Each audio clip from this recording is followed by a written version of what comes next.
introduce and welcome you all here today. This whole event is to hear from some real people, some real consequences. You'll hear from folks that are going to be affected by this pension change. I know we've heard a lot about taxpayers and their ability. Later on, we're going to get a chance to listen to them and march with them in this so-called engagement group. I don't want to say the right name, but I want us to at least be part of that, watching them. I'm told the governor and the treasurer are going to come out and listen to the taxpayers. I wish they would have listened to us. Last I knew, everybody with me here today is paying taxes, right? Yeah. So welcome to our Real People and Real Consequences press conference. My name is J. Michael Downey, President of Rhode Island Council 94, AFSCME. We're here today to voice our opposition to the Governor and Treasurer's pension plan. The impacts of the proposed bill on low-paid workers and retirees are truly despicable. Today we call upon the House and Senate leadership to work with us to make changes to this plan. Fixes the pension problem. It's fairer and makes all Rhode Islanders proud. This part of the rally is really about the membership and their stories. You've heard from Michael, you've heard from me, we've been in the paper, we've been in the TV, but now real people need to get before the mics and tell their story.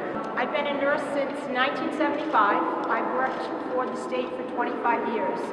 Prior to coming to state service, I worked as an emergency room nurse at a local hospital.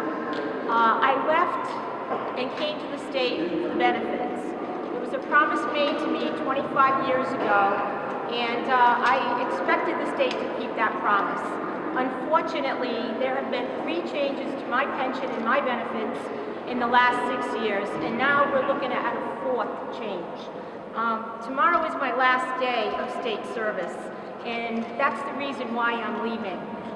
I can't afford it anymore. I can't afford to work for the state anymore because I don't know what the next step is going to be when the next year comes around. What changes are going to happen to my pension and to my colleagues' pensions. I know we're here today to ask the legislature to be fair to us, and that's all we want. We were fair to them when we worked, and we want them to be fair to us now. I did what I was supposed to do, and now, in my later years, I might lose some of my retirement, which I've planned for, and it's turning out a little bit different than I planned. I'm a single mother of 3, trying to do what I can to make ends meet. I've been working for the state since 2003, and with adults with developmental disabilities since 1992, first in the private sector. What attracted me to do the job that I love the most for the state of Rhode Island was not the pay, because let's face it, it's not a whole lot.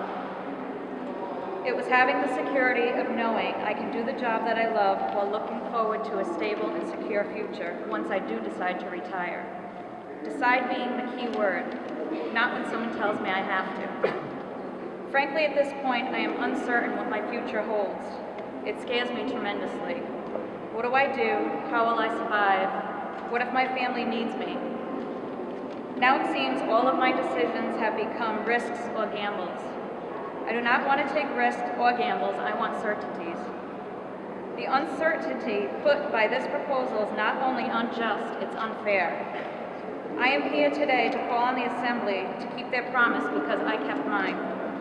Not only to the people I provide supports to, but also my children. I work my hardest every day to provide a good quality of life for the people that I support and for my children. A promise is meant to be kept. It's a value I teach my children, a true Rhode Island value. I ask the Assembly today, how do I keep my promise when the state of Rhode Island refuses to keep theirs? I implore them to not just rubber stamp this so-called pension reform plan that General Treasurer Raimondo has thrust upon them. We respect them as our elected officials, and we trust that they will do the right thing in representing the Rhode Island public employees and retirees. It is well known that Rhode Island is in an economic crisis, but the burden of this crisis should not be forced onto hardworking, middle-class public employees alone. Many of the problems we are facing today are because of decisions made by past politicians and their failure to pay the state's full share of pension costs and to utilize sound fiscal practices. This is not the fault of public employees. My contributions went into the pension fund every pay period and on time.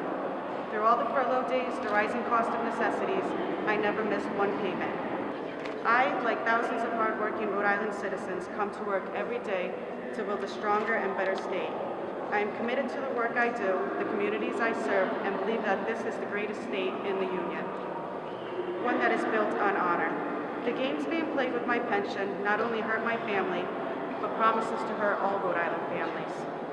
We need real solutions that work, not short-sighted approaches designed to promote a political agenda. I am part of the majority of Rhode Islanders. I believe there are solutions that can be made and call on the elected officials to seek out fair solutions that not only shore up our state, but move us in a forward direction. The local plan changes are going to affect the quality of my retirement. Why should I be punished when I diligently funded my pension contribution and unfortunately management did not uphold their obligation to do so as well? At the end of the day, you and I have a similar job to make choices that will help us move forward. I am asking that we don't pass the pension reform bill and work on other ways to help improve the pension plan and to not on taxpayers like myself and others. We need to move forward in a positive way to benefit everyone in the state of Rhode Island. The Municipal Employees Retirement System offered me the security I was seeking, and I felt I would not have to worry about my future retirement. But now I do worry. The reforms that the General Treasurer and the Governor are asking the General Assembly to implement will have a huge impact on not only me, but my fellow municipal workers. My future will not be as secure as I once thought if the pension reforms before them are enacted. I am urging the General Assembly to vote against this bill. Just like the Highway Department protects families by making the roads safe after snowstorms, I'm asking that the General Assembly protect my future and the future of my fellow municipal workers. Like all of you, I just want a safe road to travel without unexpected hazards. As bad as these proposals are, one of the things I thought was a constant when I took was a pension. And now we have proposals where they want to take the food out of the mouth of widows and seniors. It's despicable. I stand with my fellow employees and defend and demand that that the state and the cities honor the contract they had with us. We did our part, we call them to do theirs. I'd like to be able to enjoy what I've worked so hard for, just like so many of you, just like the people who have worked for. This legislation is not right.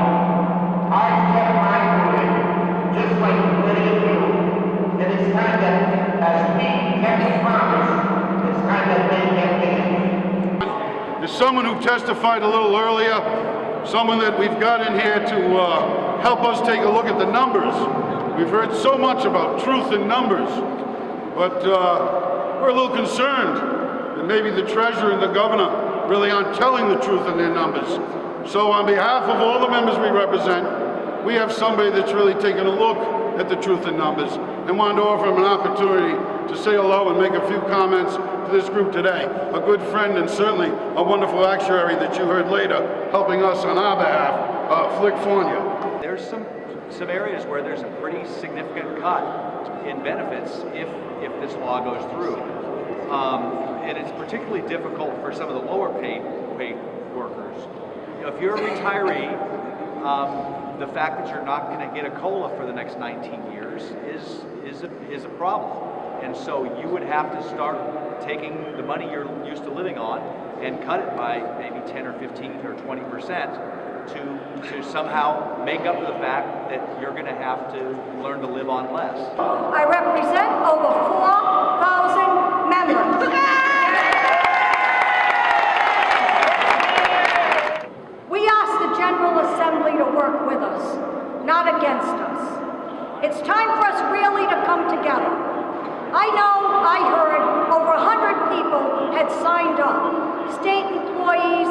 retirees, the municipals. We all want our voices heard.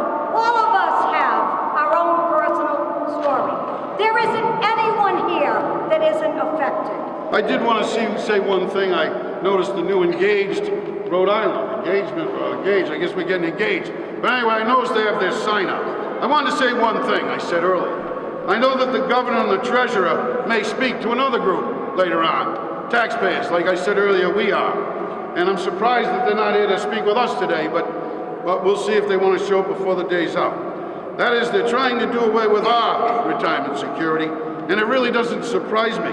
I'm not disappointed to hear or surprised that someone as wealthy as Chafee and Raimondo would join with other wealthy people to try to take away pensions of hard-working people who paid for their pensions and pay taxes and shop in every one of the stores they're going to talk about. All these business people will come here later and want to strip us of the pensions we paid for. It doesn't surprise me that the rich treasurer and the wealthy governor of the state of Rhode Island would join with them, but not us, and would help them